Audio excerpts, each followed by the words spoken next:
of Inquirer. So, hi sir, congratulations. So, isa sa mga things na napansin sa'yo ng mga tao is very effortless ka magpakita ng emotions habang maarte. Yung shift from galit to lungkot. So, saan mo nakukuha yung hugot mo para sa mga ganong klaseng pag-arte? Siguro po, nilalagay ko po kasi talaga yung sarili ko dun sa character. Hindi ko po nilalagay si Cyril dun sa eksena. Kasi pag ganun, minsan pwedeng wala akong reaction or pwedeng wala po akong emotion. So talagang iniisip ko po, if siya to, or if, for example, if si Roxy to, paano siya magre-react? Ano yung mga mafe-feel niya, ano yung makaka-trigger sa kanya. So parang nilalagay ko po talaga yung sarili ko dun sa character para mag-show lang po siya naturally. Tapos hindi ko po gaano binabasa or pinag-aaralan po yung script ng Super. Kasi po pag ganun, masyado ko pong parang alam niyo po yun, arteng-arte na po yung mangyayari. And ayoko po, kumbaga siguro sa ibang actors po, and happy po ako na nag-work po yun sa kanila. Pero sa experience ko po kasi mas okay po sa akin na parang on the spot ko po mafe-feel kung ano yung mafe-feel ng character para andun po yung rawness nung pagbigay niya po ng emotions.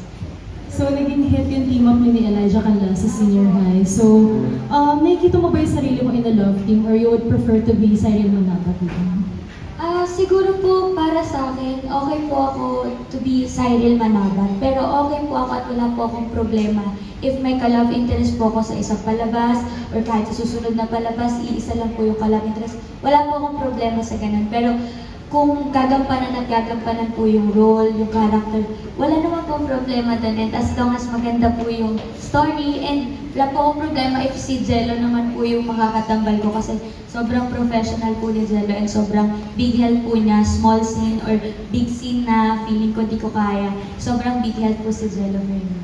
Congratulations. Thank you po very much, Miss Sana. Kaka-birthday lang ni Cyril, just so you know. Ilang taon ka na, Sai? Last January. Oh my God, parang kailan lang. Kahit po na-stuck sa 9.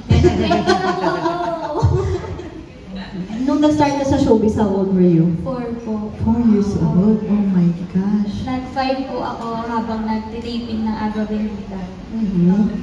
Tapos yun na, dire-diretso na. Oh my, what was your birthday wish nitong nag-birthday ka last January? Birthday wish ko po is stability. Yung ang tawag po dito, yung seryosong wish po. Pero yung nag-video po kasi sila mama, tapos pinablow sa akin yung candle. Ano daw yung wish ko? Sabi ko maraming pera. Doon tayo sa totoo. Oo, doon naman tayo sa totoo. Pero yung seryoso and mas malalim po na sagot, stability po. Tsaka peace of mind. Natuwa ako dun sa post mo, aminin mo nag-expect tayo lagi na surprise pag-birthday. Parang nakarelate ako doon.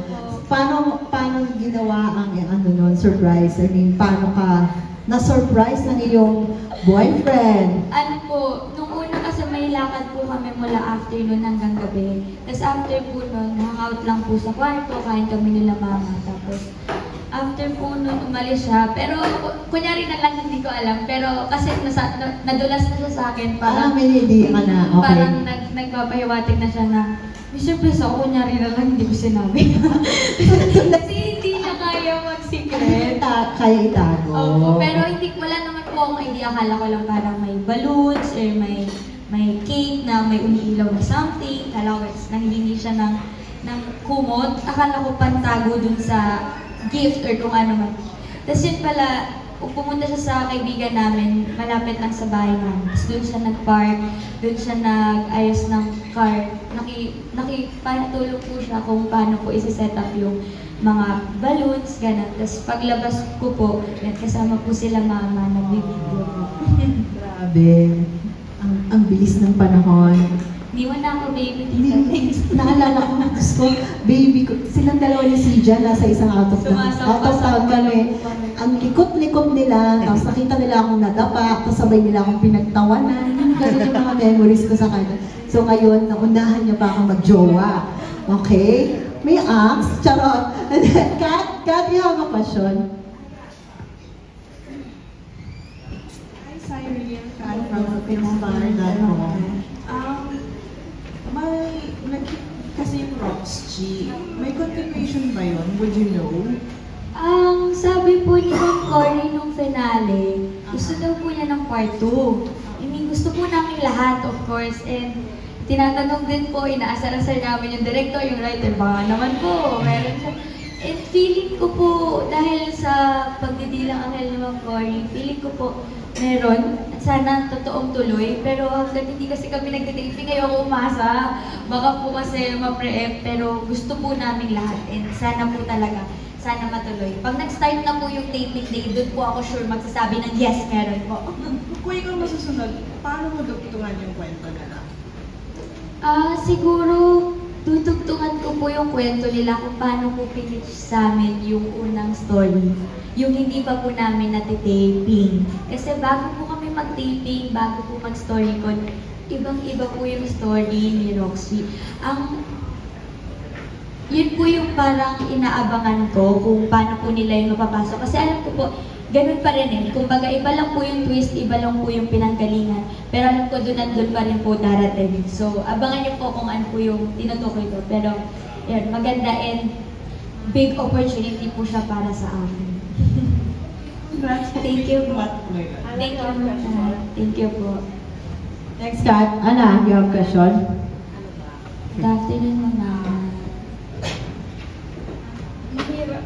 Paano mo napapagsabay ang isang successful career at isang stable na relationship? Sa boyfriend ko po. Para sa akin po, bago po kasi ako bumalik ulit sa industry, magkaibigan pa lang po kami ng boyfriend ko noon. And isa po sila nila Kuya si Jan. Kasi sila po yung mga best friend ko nung mga panahon down ako. Hindi ko alam kung kukuha ba ako or tatanggap ba ako ng mga offers. Kung babalik po ba ulit ako kasi medyo umiingay na ulit yung name ko. Pero sila po yung nag-push sa akin na kaya mo yan. Na if ever man na may challenging role or kung feeling mo hindi mo kaya, basta ready ka, kaya mo yan. Sila po yung mga nagsasabi sa akin ng ganun. So bago po ako bumalik sa industry, prepare ko po yung sarili ko na stable ako, alam ko po yung pinapasok ko, and sure po ako sa pinapasok ko. And nag-start po yung Dirty Linen, doon po kami nag-start magkaroon ng label sa relationship namin. And doon pa lang po, clear ko na yung mga ayaw ko, mga kaya kong gawin, and yung mga kailangan na intindihan. At ayaw kong isipin niya na porket nauna ako mag-artista bago kami maging mag-boyfriend, wala siyang voice sa relationship namin. So lagi kong sinasabi sa kanya na if hindi ka comfortable sa nangyayari, sa nakikita mo, or sa naririnig mo, sabihin mo sa akin, hindi mo kailangan mag-adjust ng mag-adjust. So I think assurance and communication and the way I listen po na hindi ko ini-invalidate yung feelings niya. Sobrang dali lang po and sobrang smooth, saka sobrang understanding rin po ng tao. Ilang taon ka ba hindi nag-artista? 6 years po. From 2017, Wildflower, ang naging comeback role ko po is Tonette from Dirty Linen. 2023, 23. Ang laki ng miniature mo, no? Yung pagsasalita mo. Ang laki ng miniature mo sa 6 years na hindi ka namin nakita. Opo, siguro kinailangan ko rin po yun para mag-grow, para mas makilala ko yung sarili ko, mas malaman ko po yung mga limits ko, mas malaman ko po yung strength ko, and para mag-mature po ako ng ganito. Marami po akong pinagdaanan sa loob ng 6 years na yun. Thank you. Thank you po, Miss Ana. Hello, hi, Sir Lee. I'm Ika from Push. Hello, ayan. So, my question is, ayun, pagkatapos ng successful na senior high thriller series, anong genre, or if ever given a chance, mabigyan ng Sir Magic ng work ikaw ulit, anong genre yung gusto mong pagbidahan, and sino yung mga gusto mong makatrabaho? Ako po, siguro, dream genre ko po action. Pero feeling ko kailangan ko po muna mag-train ng sobra if ever man na bibigyan po ako ng opportunity doon. Pero yung siguro realistic and kaya ko po if ever bibigay sa akin sa ngayon daw. Siguro heavy drama kasi nakakamiss. Parang yung sunod-sunod po parang hindi super duper heavy kung may drama man, 1, 2, or 3 scenes lang. Siguro yung dito yung, namimiss ko po yung bigat ng character. Namimiss ko po yung may depth, yung character ng sobra-sobra. And dun po sa kung sino yung mga kasama. Ang all-time favorite ko po kasi and idol ko po simula bata ko, Miss Judy Ann Santos po talaga. Doon naka-work ko po siya sa 100 Days Diamond and talaga di po nila ako mahuli nung tumatakbo po ako sa ilalim ng lamesa sa sobrang kilig. Pero iba pa rin po kasi opo talaga, promise nanginginig po ako. Tapos para po akong isdang naipit na ewan. Tapos ginigilig ko talaga. Yun nga rin po yung tanong ko pero nagawa ko naman po and ayun, naka-work ko po siya kahit nag-guest lang po siya sa group. So feeling ko po matutuwa po ako and ma-enhance ko po lalo yung craft ko if ever po na ma-prove ko po yung sarili ko sa idol ko. Ayan. So, last question ko na lang is, ano yung 2024 plans? Or ano yung, ayan, kung ano yung ini-aim mo this year? Do you want to do a film, another series, or gusto mong kumanta, ganon, sumaya, mga ganon? Sa ngayon po, ang nakikita ko po sarili ko na mag-choose po ako wisely ng projects, pero hanggat maaari, kung kaya ko pong tanggapin, tatanggapin ko po yung mga ma-offer sa akin kasi ayoko po magpalagpas ng opportunity this year and gusto ko po talagang ma-explore yung craft and yung industry and gusto ko po ulit malabas yung grabe yung passion tsaka yung grabe yung desire ko po ulit mag-act ngayon and feeling ko, ayun po, tatanggapin ko po kung series man, kung film man, kung ano man siya, kung teleserye or short, ganito, ganyan. Kahit commercial, papatasin ko talaga. Thank you po. Thank you po. Follow up lang dun sa question kanina ni Ana, di ba? Tinanong niya how long na nag-take a break ka bago mo like 6 years. During that time, parang is it a personal choice to stop or dahil wala masyadong offer or awkward stage ka at that time kaya you focus on your studies first?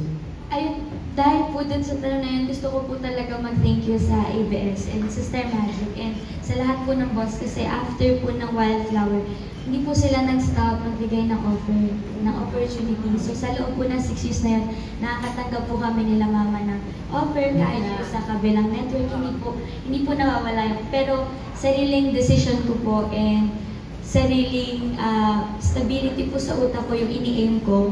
Kumbaga gusto ko po na hindi ko mamimiss yung youth ko. Kasi malaki po sa early age ko ang nawala. Pero at the same time na-enjoy ko po yun. Pero gusto ko lang po yung gigising ako ng isang araw ng wala akong iisiping schedule. Wala akong iisiping work. Wala akong call time. Gigising ako para tumambay. Gigising ako para pumunta sa school, kung matutulog man ako sa school, yung parang normal po na buhay. Gusto ko po ng regular life and ayoko na super duper happy nga ako sa work, sa career. Tapos may na-miss or meron akong one day lulungba ko, sayang, sana pala ganun. Ayoko ng regrets. Ayoko ng regrets. So yun po, gusto ko stable yung sa career ko and at the same time, mababalance ko po yun sa normal life ko na at one point of my life po, naging normal akong tao na pumupunta ako sa SM ng hindi para sa work yung bibilin ko, pupunta ako sa SM kahit dadaan lang ako, or pupunta ako sa school kahit walang pasok, tatapay lang. But they still know you. Opo. Meron pa rin mga nakakilala, hindi akala nila nag-artista pa rin ako. Pero yun, hanggat maaari gusto ko po na tatrato nila ako na normal na tao lang. Hindi biglang artista. Oo. I remember sa Facebook kami nag-uusap ni Mami kasi they've been reaching out to you kasi nagulat ang lahat na ito na si Cyril ngayon sa social media, di ba? Naging talk of the town. Ito na yung pinapanood namin from the teleserye sa ABS-CBN. Na-shock ka ba? Kasi at that time hindi rin ganon ka ng social media, di ba? But you got all the negative and the positive comments online. But how were you able to handle it? Sobrang naiintindihan ko po sila. Kasi sobrang tagal ko po talagang hindi active. And kahit ako po, halimbawa, meron akong dating pinafollow or meron akong idol na artista sa isang reality show or merong isang celebrity na sinubaybayan ko ng bata siya. Tapos pag nakita ko siya bigla sa news na, alam mo, ito na siya! Kumbaga ako din po as a viewer, ganun din po yung reaction ko. Kaya naiintindihan ko po sila lahat, yung mixed emotions, mixed comments, lahat po sila naiintindihan ko. And siguro hindi porket naiintindihan ko sila, palalagpasin ko po yung mga negative comments. Doon po ako magkakaroon ng voice. Doon po ako magko-call out kahit wala na sa akin. You're very vocal naman about your stand, yung mga body shaming, di ba? Feeling ko po kahit na hindi ako active or hindi na ako artista, kahit hindi na ako celebrity that time, I still have the platform to use my voice and to speak up for myself. Pero lahat po ng positive comments, sobrang na-appreciate ko po yun. And doon po bumalik sa akin yung humility na grabe, yun pala yung narating ka noon. And grabe, tinangkilik pala nila talaga ako noon. Kasi nung bata po ako, hindi ko naman po alam eh. Yung nung bata po ako, feeling ko may hahabol na sa akin, magpapapicture, ganyan. Siyempre, super bata. Isa sa mga ginagawa ko noon, tumatakbo, o kaya dinadin. Di ako yun. Sobrang bata. Bugi pa ako nung mga panahon. Pero ngayon parang nakakamiss po pala. Nung nakikita ko po yung comments nila, nakakamiss po pala yung ganong satisfaction na may mga viewers, may mga taong hindi ka kilala na matutuwa at sumusuporta sa'yo. So, sobrang happy po ako for all the comments and praises and appreciation na nakuha ko po. And proven you're one of the best actresses we have today in this generation. Kiko has a question. Good afternoon, Sir Kiko. Good afternoon po. Nung mga panahon na nakabreak ka sa showbiz, kasi syempre yung attention ng tao nun sa'yo as artista, dumating ba yung point na feeling mo hindi ka maganda? Ayun po, actually kahit po nag-artista po ako nun, kahit nung bata po ako, nung sobrang dami ko pong mga shows, ganyan, never ko pong nabigay sa sarili ko yung confidence or yung appreciation na deserve ko. Parang simula po nung bata ako, parang laging tumatatak sa akin or laging comment sa akin, lagi ko naririnig sa katrabaho ko man or sa family ko na galing ka lang artista, hindi ka maganda. Parang sa market ngayon, hindi na yan yung labanan. Kahit gaano ka kagaling kung hindi mo maganda. Lagi ko po yung naririnig, kahit bata ako. So, at the very early age, namulan po ako ng ganun. So, siguro isa rin po yun sa rason kung bakit feeling ko mas gusto ko na lang mag-focus sa personal life. Kasi nung bata ako, hindi naman ako ganito katatag eh. Nung bata ako, magaling ako makinig. Magaling ako makinig to the point na sobrang empath ako. Kung ano yung nafe-feel nila, yun din yung nafe-feel ko. So, I doubted myself din po na baka magaling nga lang talaga ako. Hindi talaga ako maganda. Paano mo na-overcome yun? Nung tumanda-tanda po ako, parang na-realize ko na iba-iba po tayo ng perception of beauty. Na if para sa kanila, yung galit ko lang, yung ganda ko lang sa pag-arte, yung nakuha nila, okay, ibang nakaka-appreciate ng beauty ko, may ibang nakakakita ng ganda ko inside, talent, or appearance-wise. So, parang sinabi ko kung may ibang nakakita ng ganun, dapat ako mismo nakikita ko yung sarili ko. So, parang in-embrace ko po yun, and tinitignan ko yung sarili ko, hinahanapan ko na kahit dugyot-dugyot ako pagkagising or oily ako. Ay, maganda ka! Maganda ka pala. Parang pinapaniwala ko po yung sarili ko na mali sila. Maganda ka. Maganda ka at magaling ka. Balikan lang din natin kasi nung panahon na nakabreak ka, awkward stage mo siguro yun. Paano mo na-validate yung sarili mo na syempre kailangan galing kang artista ka, pero dapat maganda ka pa rin. May ganun, di ba? Ako po baliktad.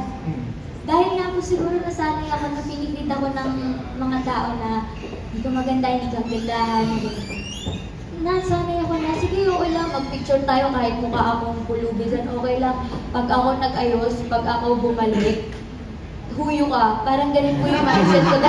Hindi totoo. Ganun po yung mindset. Lahat po ng classmates ko, alam nila yun kasi sobrang dami ko pong pangit, hindi awkward. Pangit na picture. Pangit ko talaga. Minsan mukha akong ponyo, minsan mukha akong, hindi ko alam kung ako ba yun. Nakakaganon po akong pictures na pag sinasend nila sa GC, hindi ako napipikon. Kasi parang, okay lang, at least pag nakita niyo ako maganda, malilimutan niyo yung itsura niyan. Or magiging proud kayo na nakita niyo akong pangit once sa buhay ko. Kasi ngayon, hindi na. Parang gano'n. Parang yung mindset ko po nung bata ako na okay lang ngayon, medyo low-low. Pero pag sinipag ako talaga, hindi ko nababalikan yung kapangitan na yun. Parang gano'n po. Sa ano lang din, kasi parang nung time na, parang paano ba? Sige. Go lang po, maintindihan mo. Nakalimutan ko yung tanong ko rin. to words. Paano ka na napabalik sa showbiz? Ayun po, bukod po sa parang practical decision po siya eh. Kasi after pandemic, lahat tayo kailangan natin ng trabaho. And swerte ako na may willing magbigay sa akin ng trabaho. Parang sino ako para tanggihan yun yung iba naglulumpas ay nagkakanta-uba para makahanap nung pandemic ng trabaho. Lahat sila nawawala ng trabaho. Parang ito may chance ako. And may mga sumusuporta sa akin, may naniniwala sa akin. And sabi talaga ng mga best friend ko noon at the time, kaya ko, nandun pa din. Hindi nakikita nila na pag nagkukwento ko, hindi nawawala yung story sa mata ko. So alam nila na makikita po yun ng audience if ever babalik ako sa TV. Parang doon ko na-realize na hindi ko man siya araw-araw ginagamit, pero hindi pala siya nawala. Hindi ko lang siya nagagamit, hindi ko lang siya na-maximize, pero hindi siya nawala. So parang doon po naisip ko na practical decision siya. Kailangan ko siya. Ayoko na hanggang doon lang siya. Na kung saan lang ako nag-stop, yun na yun. Yun na si Cyril Manabat. Yun na yung pinagpaguran ko, pinagpilahan ko ng mga auditions, pinagtanggapan ko ng rejections. Hindi siya hanggang doon lang. Meron at meron po siyang mapapakita at mapapatunayan pa na hindi pa po alam ng mga viewers. And alam ko po na meron talaga. Hindi ba naging mahirap yung transition from, syempre mga characters mo dati mo, yung mga gano'n na child star. Tapos ngayon, isa ka ng actress. Mahirap pa yung transition? Siguro, yung transition po kasi, na-feel ko po siya before Wildflower. Nung nag-Wildflower po kasi ako, doon ako naging teenager. So, yung Wildflower, nung ginawa ko po yun, kaya isa rin po yun sa paborito ko. Kasi doon, medyo gamay ko na po kung paano gamitin yung mata ko, kung paano gamitin yung emosyon ko. Unlike nung bata ako na kung ano lang yung nasa script, kung paano lang gusto ng director. Hanggang kaya kong ibigay, yun po yung mabibigay ko. Pero ngayon, pag kaya ko gawa ng bali, yung scene, parang nabibigay ko po siya. And mas naiintindihan ko po yung mga storya, yung mga background ng character, ng role, dun sa Wildflower. So hindi po sa 6 years ako nag-adjust. Before Wildflower, dun po ako nag-adjust slowly and dun ko po nahag lalo yung craft ko and kung paano ko po gagawin yung pag-portray sa mga character. Kaya hindi po ako nahirapan nang bumalik po ako this year, last year. Okay. So dumaan ka na rin ng maraming workshop nung bumabalik ka? Dumaan ka pa rin sa workshop? Ay, hindi po. Parang kung may workshop po kami, familiarity workshop or kasama po yung mga cast, parang ano po yung team building, parang ganun po. Opo. Kahit nung bata po kami, hindi po kasi uso yun noon. So, kumbaga kapag nakita ka ng director na, parang pwede yun. Pagka may tiwala, literal po talaga yung sinasabi namin, grabing tiwala. Kasi hindi naman po nila kami nakita mag-workshop. Wala naman po kami recommendation sa ibang director. Pinagkatiwalaan lang po kami ng mga producer, ng mga director, ng mga talent scout na nakakita sa amin. So, ang galing talagang actress ka talaga? Ganun namin pwedeng sabihin. Kasi hindi ka dumaan sa workshops eh. Yes. Naranasan ko lang po yung workshop nung nire-require na po sa Star Magic. Kasi parang nung panahon po ni Shabak, parang may, pero hindi po namin siya nakaan. Yung sa adults po kasi siya, pero yung mga mas bata, ayun, parang nire-require po nila na mag-attend po. Yun lang po yung mga talagang training. Natural na actress ka talaga. Siguro okay din po yun, parang may rawness. Diba? Para hindi po nakifeel na niloloko ko kayo sa mata ko. Para yung totoong emosyon po ng character yung nararamdaman. Thank you po so much. Thank you po. Grabe yung hindi walang workshop, no? Grabe, ibang klase.